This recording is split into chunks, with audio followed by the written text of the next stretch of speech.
Hi, everyone. Hello, I'm Peggy Beauregard, the Nest Egg Builder, and today we are so excited to have Fernando Lopes here, and he is good friends with Cliff.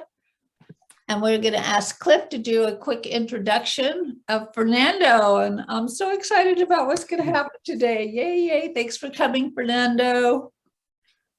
We are super excited to have Fernando as a part of our show today. You know, we have a lot of people who have thought about investing in real estate on our show, and people who would like to invest in real estate on our show and who don't because of their mindset. And what Fernando specializes in helps you understand how to move past those things that hold you back from moving forward and making those decisions, so you could choose either not to make those decisions or to make those decisions with 100% certainty. Now, Fernando is going to take us through an exercise today I'm very excited to be a part of. And those of you that are here with us today live are in for a treat. So with that, Fernando, I'd love to turn this over to you and have you walk us through this process of modifying our mindset and moving forward in our lives. Thanks, Cliff. Thank you, Peggy. And thank you, everyone, for showing up, for being here. I start with a little story of how Cliff and I connected back in 2004. I was part of a hypnotherapist show in front of 2,000 people. And I was the last one on stage, or one of the last ones on stage. And one of the promises of the hypnotherapist was, if you can play this game of being hypnotized, and you can allow yourself to be hypnotized to do silly things, you could hypnotize yourself to, say, buy a bunch of houses, no money down, or make decisions quickly, or invest with Peggy and Cliff. And I thought, you know what? I want to play this game. So he was, who wants to come and play this game? So he had a few exercises. One of them was to imagine a helium balloon attached to one wrist or one fist, and the other fist, imagine that there's a huge book, maybe one of those dictionaries, they're super heavy. And he then would have the people that could visualize or play the game. I wasn't even a good visualizer. I was just playing the game. I just wanted to buy a bunch of houses, no money down. And so I went with it. So he saw my hand, I was like, close the eyes, and the helium balloon, the hand with the helium balloon was super high, and the hand with the dictionary was super low. And I was one of the 50 he picked. At the end of the presentation, I was one of the last ones, and he had me stand at the door out as 2,000 people were leaving. There were maybe 6 doors. I was in one of the 6 doors telling everyone, thank you for coming, come back tomorrow. But I had to speak in a Martian language. So all of you know how, come back tomorrow means in Martian, right? Well, I didn't either. I just came up with gibberish Martian, and I was just playing along. And that was my experience. I had to be focused to play along. When I spoke with Cliff, and he told me he was the same person in a different show, he was picked for the same role, Cliff had a different experience. Can you relate your experience, Cliff, that you had? Yeah, so I actually did the same thing, but I don't remember it. So my actual experience with it was other people approaching me later and telling me what took place at the end of the show. How I was standing at the door and greeting people as they were passing through the threshold, and I was speaking in another language, and it didn't make any sense. And so I later found out that one of the things that he did on stage was to, I guess, use a post-hypnotic suggestion so that I wouldn't be able to recall what I was doing, and I would just act it out. So it was a different experience than what Fernando had, but it was very interesting. Both of us shared the same experience in different years, in different locations, with the exact same person, and we had the same role, which he only picks one person out of the show to do that. So it was actually pretty unique, pretty exciting, and very coincidental. Yes. So as you can tell, Cliff had that level of hypnosis. I remember everything. I had to keep telling myself, just act as if, just play along, act as if. And it worked. It worked. So I took that lesson. I bought the hypnotist course, went to his seminar. At the time there were CDs. I listened to the same CD hypnotic suggestions for, I think, a year, morning and evening. I was very committed to integrating this new power that I thought, well, I can act as if I am anything. Then I can act as if I'm super strong. I can act as if I wake up early, energized. I can act as if I love my life. And as I started acting as if, I actually started doing it. And by doing it, I started entering into the motion of life. That was 2004.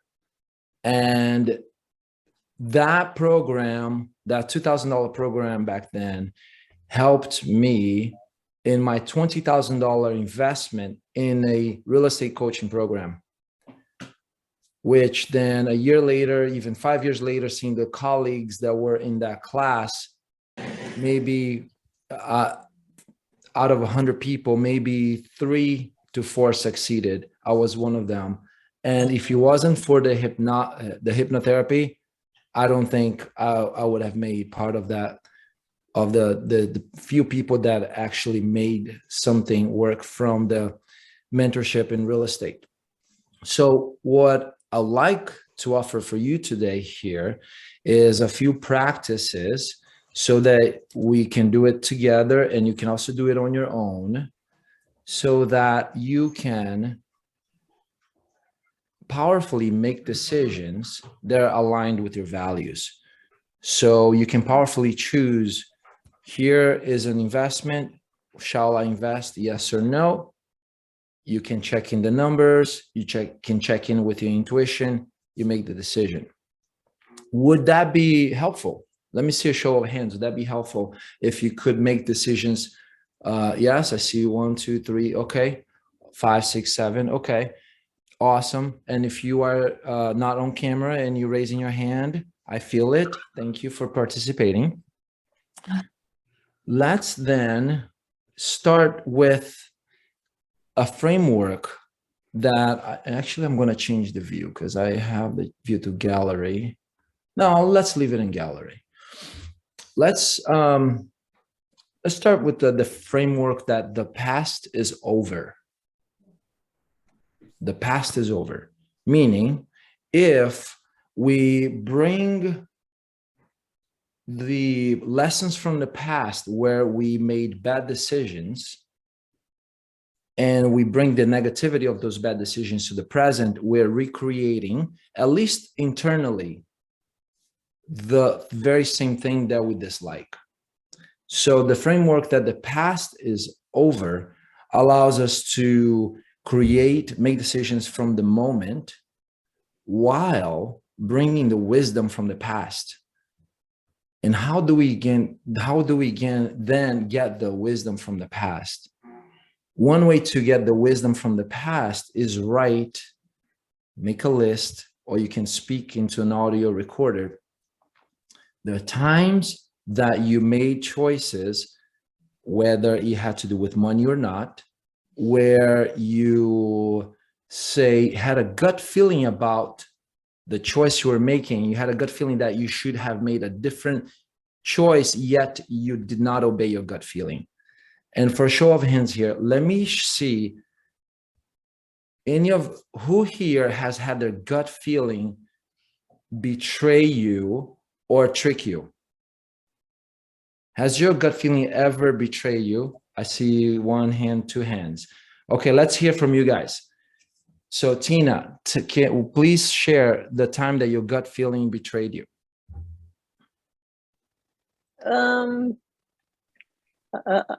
I just drew a blank. Good. It's happened on several occasions. So, even just joining a course, you think it's going to be for you, and then when you do the course, you say, why did I do that? So in instances like that. Okay, can you think of a specific course? And here's where I'm getting to. I want to prove a point that your gut feeling or your heart or your intuition has your best interest, and perhaps you did not follow your gut feeling. It was something else. Actually, I have a better example. I had a tenant once, and upon screening him, my gut feeling said, I'm not quite sure about this, but he was, he just talked his way through, and I let him in. And then when I finally allowed him to stay in my property, it was a nightmare, an absolute nightmare. So in that particular instance, I knew from the get-go that I should not have, but he was married and he had young kids and they needed to get a place. And of course that pulled on my heart, having children, having kids, so we wanted them settled in school, and I sort of, okay. And he was my absolute nightmare. I've never met somebody else like him. Okay, so was your gut feeling right? My gut feeling was right. Okay, good. Anyone else that feels like their gut feeling was not right ever?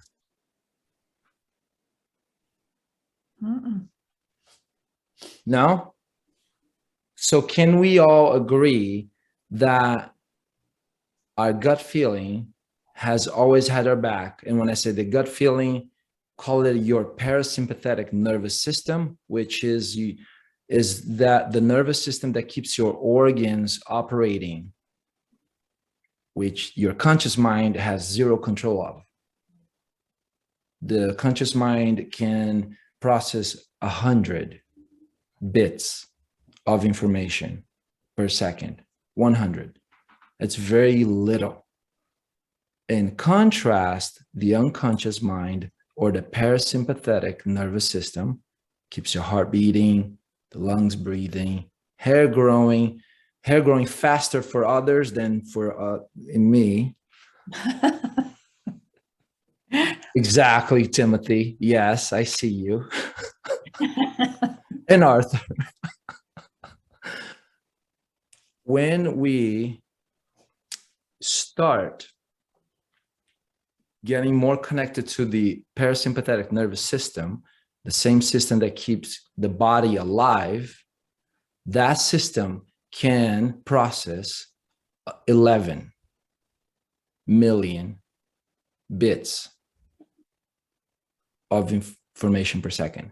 Conscious mind, 100 bits. Unconscious mind, 11 million bits. So can we play the game, or begin for some of us playing the game of making decisions or working through and with the unconscious mind? It's almost like the difference working in a laptop and working, say, with an Atari video game from the 80s or 90s. The conscious mind distorts, generalizes, and deletes information. Why? Because it can't all the colors, the sounds, the feelings, it has to delete, distort, and generalize information. So what I'm doing here is distorting, deleting, and generalizing what is in my mind, because when we put into words things, then it's really limiting what is here to transfer into words. When we start working with the unconscious mind that can do 11 million bits of information per second, things flow, things get done quicker, it's fast, it's easy. And one of the ways to get there is through meditation or hypnotherapy or prayer or relaxation.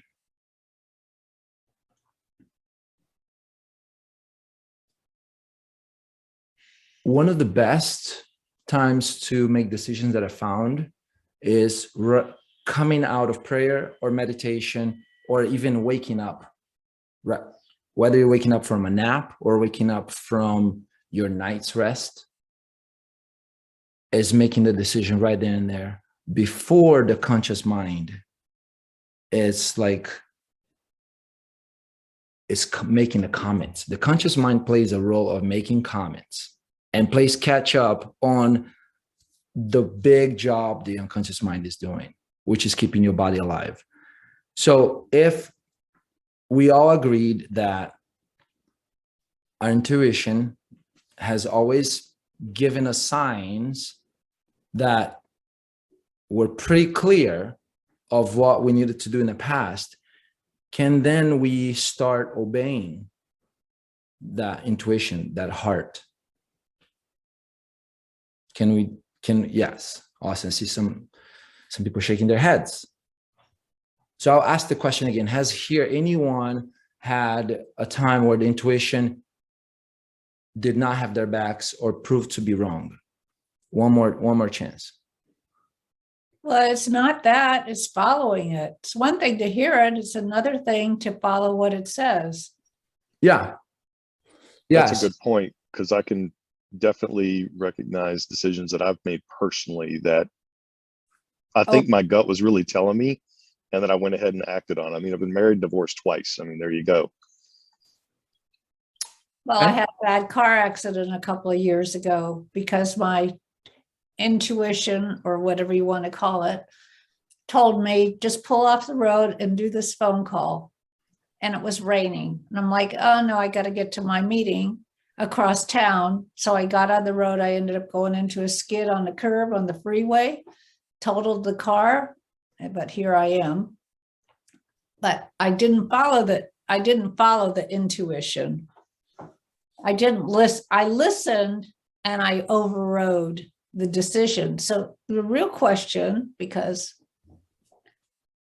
how do you have your intuition actually grab a hold of you and shake you and go, listen to me? Sure. So here's one way to do that. It's like the friendship formula. The friendship formula, which is repetition, proximity, intensity. It's rapport. It's you creating that rapport that, so rapport is a soft word. Another word could be devotion. But let's stick to rapport for now. Is making a promise to nurture that relationship with your intuition. So saying, hey, today, intuition, I promise to obey your signs. I'm going to surrender to you because so far you have kept my heart beating without me controlling it. Even before my birth, my heart has been beating. So thank you so much, intuition, or parasympathetic nervous system. So it'll be you with the conscious mind of 100 bits of information per second, or the mini computer. So the commentator, you making that relationship, that conscious relationship with your intuition. Hey, intuition, I'm gonna listen to you today. I'm gonna obey. I'm gonna follow the signs today. The intuition, or your parasympathetic nervous system, because it processes so much information per second, has everything recorded, everything you saw, felt, read, heard. You are a wealth of information walking around or sitting around. You are a wealth of information. So how do we self-hypnotize ourselves? Good. Self-hypnotize. let's start now. Let's do it now. So we're gonna do, say, a short, let's do a 5 minute. Let's do a 5 minute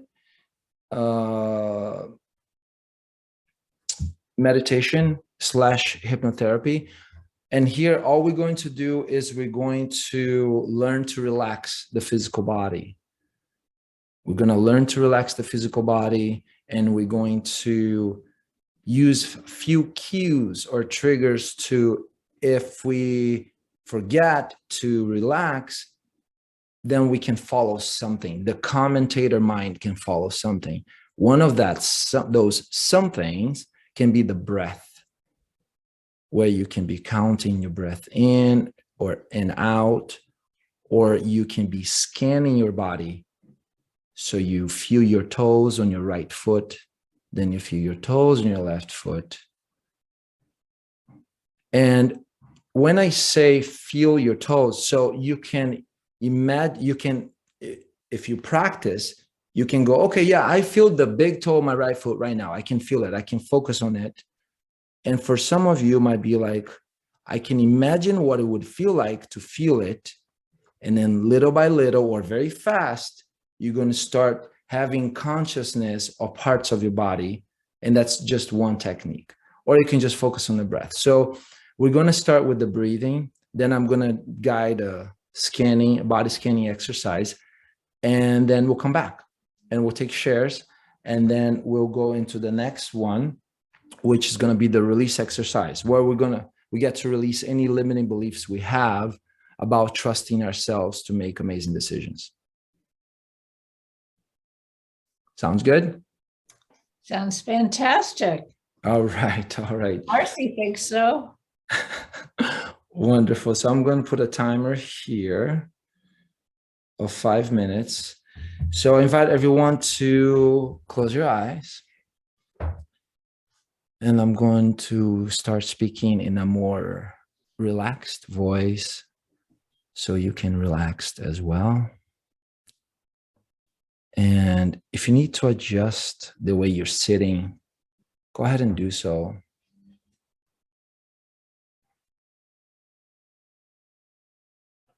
I would like for you to start relaxing every muscle in your body. The more you relax, the faster you learn.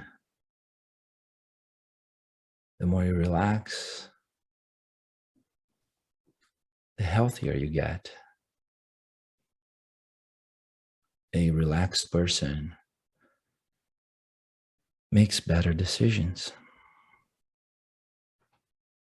I'd like for you to take a big, deep breath through your nose. Let's all breathe in together. And exhale.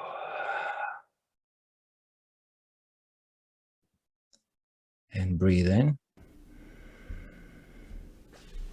And breathe out. Feel free to do that ha sound if that feels good to you. It helps relax faster. Breathe in. And breathe out. And as you keep breathing normally, allow your conscious mind and your unconscious mind to be alert, listening to my voice, listening to your intuition as well, while your body completely relaxes. The more you relax, the better decisions you make. I'd like for you to now concentrate on your feet and tell all the muscles in your feet to relax. Allow the relaxation to move to your ankles. Tell them to relax. Your knees relaxing. Your thighs completely relaxing. Your hips, your lower back, your upper back relaxes. And if you hear any sounds beside my voice, allow those sounds to allow you to relax even deeper. The back part of your neck relaxes. The relaxation moves to the back of your head. It feels so good to allow your scalp to relax. Top of your head, your forehead,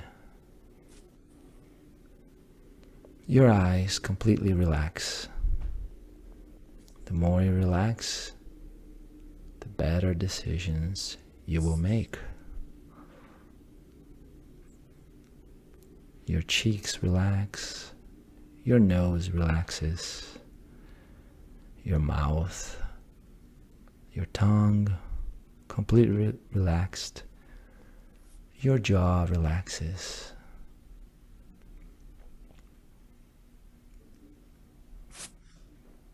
The front of your neck relaxes, your throat, your chest relaxes.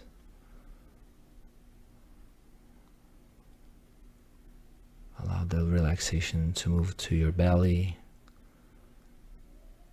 to your hips, down your thighs. Your knees relax. Your shins, your ankles again, and back to your feet, completely relaxed. That's right. Completely letting the body go while you get even more connected to your unconscious mind, your intuition, your heart.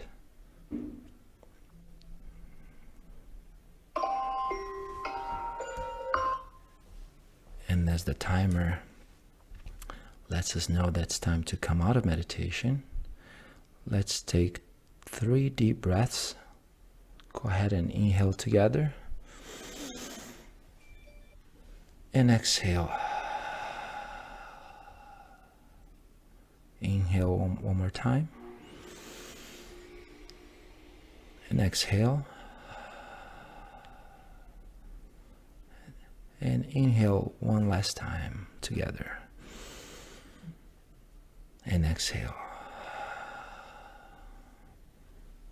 Start moving your fingers and your toes, your shoulders, shaking it, opening your eyelids, coming back into the room, feeling alert, energized, and relaxed. Back into the room. Let's take some shares. How is that for you? Y'all have to unmute yourself to speak. Peaceful, centering. Peaceful, centric. Awesome. I see some people taking water. I'm going to take some water as well. Good to hydrate. Awesome. Yeah, more people drinking. That's good. So here's what happens in when we meditate or we relax. The commentator mind quiets more. Or if it's not quieting for you, then it just means do more of it. The first six months for me, and this won't be for you, it's just that I was very stubborn. For 6 months for me of meditating, I would sleep every time in my meditations. It doesn't happen anymore, but the first 6 months I slept. Every single meditation I started, I would fall asleep. That is fine if that happens for you. Just your body needs it. Let me get some participation here. Is it better for you to make decisions when you're relaxed or when you're stressed? Definitely when you're relaxed. Exactly. Yes, thanks, Jazz. Yes. Anyone else? Anyone has made great decisions while they're stressed, or decisions they regretted when they were stressed? Well, I've had to make decisions while I was stressed. Yeah. Okay. And they were good decisions? Well, sometimes your job, in my job title, sometimes it required instantaneous, stressful moment, positive, encouraging decisions, and you hope that it comes out for the best. But yeah, and it's sometimes it was required to make a decision in a stressful situation, and that's because, to add a bonus, I was working inside a prison system, so you had to make decisions under stress, but you're trying to make the best one in that moment. Wonderful. Wonderful point, Deborah. So, good point that Deborah made here. Thanks for sharing, Deborah. So, the goal is not that we are taking ourselves out of stressful situations. Because in my experience of life so far, all my growth came from somewhat stressful situations. So the goal is not to take ourselves out of stressful situations. The goal is to go through the stressful situations as labeled by perhaps other people, not you, and you having a routine that you are relaxed to make the decision inside of a stressful situation. And there's different points of stress, there's the early, you just come out of something relaxed, but if you're still at work or you're still working, there's different levels of stress. So making decisions in those different levels have different outcomes. And the more you're in stress and make decisions, the better. I don't know about you guys, but I actually have gotten better at it. I pretty much grew up in a stressful life. Yeah, exactly. There are different types of stress. So we have a short time together today. So some of the tools I'm giving you here I believe are sustainable for you to practice. So here's one that I've been practicing with that has been working for me. My job, my new business as a hypnotherapist, I would say can be stressful in a good way because I need to be paying attention to my client very closely. And now lately my clients have been group sessions. I have to be like listening as best I can. So it's a good type of stress. What has helped is meditation. Do I need to do 20 minutes of meditation a day? I used to. Now I'm doing something else. I'm doing 4 minutes of meditation every 5 hours. And I have on my phone so not every 5 hours, every 3 hours. So 5 times a day, every 3 hours, I got an alarm. It comes with a beautiful classic music. And then I just close my eyes, I go into meditation. You could set something like that for you, something that you do on a daily basis, that it reminds you that you can get connected to that part of you, your unconscious mind, that's keeping your heart beating, that intelligence that's keeping you alive without you controlling it. So can you make a promise to create a better relationship with that? Some of us could call it even our spiritual selves. Like what's keeping us alive? So that's what I'm proposing here, to create a routine to either through prayer, meditation, or hypnotherapy to get connected to that part of us that has almost an infinite amount of information for us to draw from to make our decisions. So that's something I like to share. So create either a reminder or alarm that will go off on your phone, same time every day, maybe a few times a day, where you have that. So that's one tool that I like to share with you. The other one is an exercise we're going to do as a group. and we're gonna be releasing a limited decision or a limiting belief. And for this, I like for us to unmute ourselves, and we're gonna play the game of pick a number. And you're just gonna pick a number. I'm gonna say pick a number from 0 to 10. You're gonna all shout out a number. And 10 to 20, we're gonna all shout out a number. We're gonna do that about 3 times, and that's gonna prime us for the exercise of releasing a limiting belief in the next few minutes. When I ask the question, for instance, what's the root cause of this problem? The first event, which when disconnected, will allow the problem to disappear. Was it before, during, or after your birth? The conscious mind cannot remember when it happened. The conscious mind can't. It can only process 100 bits of information per second. The answer will come from the unconscious mind. So you need to just go with the first thing that comes to mind. It was before birth. If it was before birth, likely it was passed down through DNA, passed down genealogically. If it was during birth, it was during birth. It was after birth, it was after birth. And then allow the unconscious mind to follow the, to do the exercise for you. So are we all good to play that game? Sure. Yes. What's that? Yes. Awesome. Cool. So go ahead and mute yourselves and tell me a number from 0 to 10. 3. 4, 9, 8, 7, 8, Number between 11 and 20, 12, 16. 11, 20 and 40, 20, 31. 28, 26, 35, 40 27. and 70, 45. 66, 4, 55, 63, 70 and 110, 89, 109, 100, 91, 110 and 1000. 100, 199, 2000, 777. 8, Wonderful. Where did these numbers come from? it's a bay.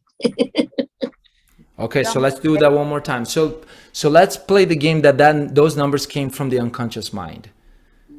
Okay, let's play the game that those numbers came from the unconscious mind. It doesn't mean anything. So let's do that one more time. Pick a number between 0 and 10. 10, 8. 8, 10 and 20, 13, 20 and 30, 23, 27, 27, 30 and 60, 31, 55, 60 and 100, 65, 75, 96, 100 and 900, 365, 39. and 900 and 5,000. 910, 3,428. 3,000. 555. Wonderful. I think we're ready. Thanks for playing. Now we're going to talk about the timeline. We're going to talk about timeline. In a moment, I'm going to ask you to imagine your timeline and imagine that your awareness is floating above your timeline and looking down on yourself. Go ahead and imagine a timeline starting from one side, going to the other, or starting in the back, going to the front of you, that has all your memories stored.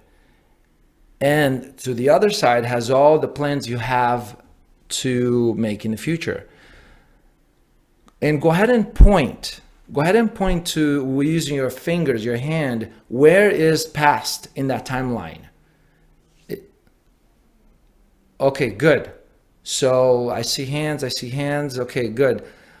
So so some are pointing to the back, some are pointing to the side. Go ahead and point to your future. In that timeline, where's future? Wonderful. So you're pointing to the future. Okay, awesome, awesome. Anyone have questions on their timeline? No? So you got your timeline? Good. So in a moment, I'm going to have your awareness float above your timeline so we can do that unconscious work of releasing the limiting belief of, say, not making amazing decisions and doing that at the root cause and it's an unconscious process, and just trust your intuition, because the conscious mind has no way of remembering how this all works. Awesome. So I see some chat happening there. If there's any chat, Cliff, that that's pertinent, please stop me, and otherwise we keep going here for the sake of time. So I'd like for you all to think of this. Is there a limiting decision? Is there a limiting belief that I can't make decisions quickly, or I can make wise decisions? Is that something that you all may have, or you guys all make amazing decisions here? It's all made up. It's all made up. Okay. I don't think so. Sometimes I can't decide, and I think this, and then I talk with somebody and I decide that. But it'll be something, I'll say one more time, got to talk with this or see this. And I will see it and I will immediately know what my answer is. Okay. So you're saying that it's easy for you to decide, or it's not? No, it's not necessarily very easy for me to decide. Okay. But then once something happens, some catalyst, and once I see that or hear it or whatever, then I can make that instant decision, and I know absolutely that it's the right decision. Okay. Are you happy with your process of decision making? No, I wish I could do the whole darn thing faster. Okay. Show of hands, who would like to share Marcy's opinion? Okay, 1, 2, 3. Okay, so let's go with that. 4, 5. Okay, so let's go with that. So let's do, is the limiting decision or the limiting belief I can't make decisions quickly, or a variant of that? What's that? What is it, Nick? It takes too long for me many times to make. Okay. Nick, how about you? You were shaking your head no. Yeah, I don't know if it's too loud where I am. I think mine is more of an issue of having enough data to make the decision, as opposed to being able to hear something when it comes to bigger decisions. Smaller decisions are relatively easy to make, but when it comes down to things that can impact financial matters, I'd like to be able to intuitively know without necessarily needing to have all the information. I think that's where it can get bogged down. Okay, I didn't hear all the words, but Nick, I think here's what I gathered while you're speaking, that it will be better for each of us to have our own limiting decision. I was hoping that we could have one sentence and have that be for the entire group. I think, Nick, go ahead and choose, I believe you spoke it. Come up with your own, put words to the limiting decision or the limiting belief, and you all gonna have your own unique limiting belief or limiting decision, and we're gonna release that as a group. So each one was gonna be releasing their own limiting belief and limiting decisions. You use the word intuitive. Yeah. He wants to be able to make decisions in a more intuitive way. He wants financial decisions to be able to come to him more easily and in a more intuitive way. Yeah. I don't So think anything's limited. So why are you using the word? What I don't understand how you. What's the purpose of using the word limited? Because we're not limited. We're unlimited. There are no barriers unless we create them ourselves. could you mute Deborah real quick? One more time, Peggy. So we are not limited. We are unlimited. The only barriers we put up, we put ourselves. They don't come with us. We make it all up. We Right. make stories that limit us. And when you get rid of those stories or calm those stories or, throw them in the, whatever those are, throw them away, then that story's gone. The only limit we have are what we put on ourselves. Yeah. Yes. So what we're about to do, the process we're about to do, is a process that deals at the root cause. So what you said perfect. What you said is perfect. And this thing we're about to do helps release a lot of baggage at the root cause, so that what you just said, what you just explained, can be then the next step of keeping the baggage free life, where, you know, the past is in the past. There's no more creation of limitations. There's only creation of possibilities. And this is just one of many techniques and processes. It's called the timeline therapy or the mental emotional release. So let's go ahead and get ready. We're going to do this with eyes closed. It's going to take about 5 minutes or so. I'm going to try to make this as short as possible so I have time for questions. And go ahead and get in touch with that limiting belief. Go ahead and close your eyes. Get in touch with that limiting belief. How life has been affected or impacted by having that limiting belief, which came from a decision made a long time ago. The conscious mind can't remember. If he can remember, it's probably not it. The conscious mind is too small to process so much information that happened so long ago. And I'd like for you to picture your timeline going all the way from the past, present, all the way to the future.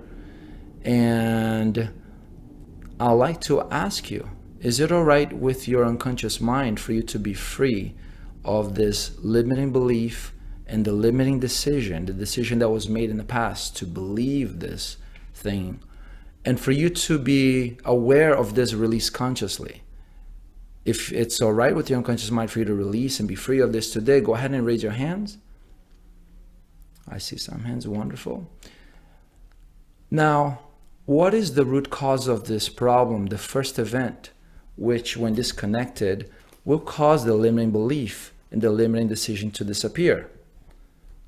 If you were to know, and you're going to answer this to yourself only, was it before, during, or after your birth?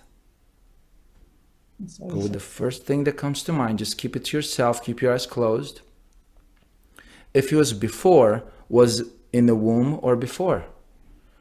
If it was in the womb, what month? Just go with the first thing comes to mind. If it was before, was it past life or passed down to you genealogically? If it was past life, how many lifetimes ago? If it was genealogically passed down, how many generations ago? Just go with the first number. If it was after your birth, what age were you? So I'm going to repeat this. What is the root cause of this problem? The first event, which when disconnected will cause the problem to disappear. The limiting decision, which led to the limiting belief. If you were to know, was it before, during, or after your birth? If it was before, was it in the womb or before? If it was in the womb, what month? If it was before, was it past life or passed down to you genealogically? If it was past life, how many lifetimes ago? Genealogical, how many generations ago? Just pick a number. If you were to know, if it was after your birth, what age were you? And consider it being in the imprinting phase from 0 to 3 years old. Now that you have that, allow your unconscious mind to give you the sensation, the feeling, the gut hit, the intuition of what the location of the root cause is. I'd like to ask your unconscious mind to float up in the air. So you can see yourself sitting in your chair now, and you can look to the past and turn, look to the future, look down at yourself, and you're doing this. You're floating, you're using your imagination to float above your timeline. And now I'd like for you to face the past and start heading towards the past, floating towards the past, down into the event, the root cause, the first event, which caused this limiting decision. And as you reach the location of the event, float right into it. So you're seeing things through your own eyes. You may see things, you may see nothing. Just trust the process. You may hear things, you may feel things. And as you float down into the root cause, notice what emotions are present. Also note if you are aware of the decision that was made there too. Whether the decision was that I can make decisions quickly, or that I can't trust my gut feeling, whatever the limiting decision was, notice the decision that was made there. And if you need help finding the location of the decision, remember this is an unconscious process. I like you to rewind the movie of your memory until you come to the time of the decision. Right now. Just trust the process. Notice the emotions that are present at the root cause. And also note if you are aware of the decision that was made there too. Wind the movie of your memory until you come to the time of the decision right now. And as you notice the emotions that are present, and you notice the decision that was made there, that limiting decision, I'd like for you to float up above your timeline. So you're above the event, looking out on the event, turn and start heading towards the past. And go to a position, go to a location well before the beginning of the event. You're heading towards the past. The root cause is behind you. You're heading towards the past. And you're heading to a location that is so far away that's before any of the chain of events that led to the root cause. And turn and look toward now. And preserve the positive learnings. Preserve the positive learnings. The root cause is in front of you and below you. And now, start floating higher and farther back. Start floating higher and farther back as the limiting decision and the emotions slowly or quickly releases. Get up higher and float farther back with the root cause below you, in front of you. Get high enough and far enough back until the emotion and the limiting decision disappears. In case the limiting decision or the emotion is still there, consider asking yourself this question, or the unconscious mind this question. Are you before the first event? Are you before the first event? Is there an earlier event? Is there an event earlier than this one? Go back before the earlier event and start floating higher and farther back until the emotion and the limiting decision disappears. Now, remember to preserve the learnings. And what is there to learn from this event? If you learn this, won't it be better than having the old emotions? How can you get the same benefit that the emotions provided when you let them go? Continue floating higher and further back to the limiting decision and the limiting belief completely disappear. Now letting go of this emotion and the limiting belief is in direct conflict with the highest prime directive of the unconscious mind, which is to preserve the body. This limiting decision and limiting belief, though getting results, does not preserve the body. It hurts the body. Wouldn't it be better to let go of the repressed emotion and the limiting decision and get the same results in some other way?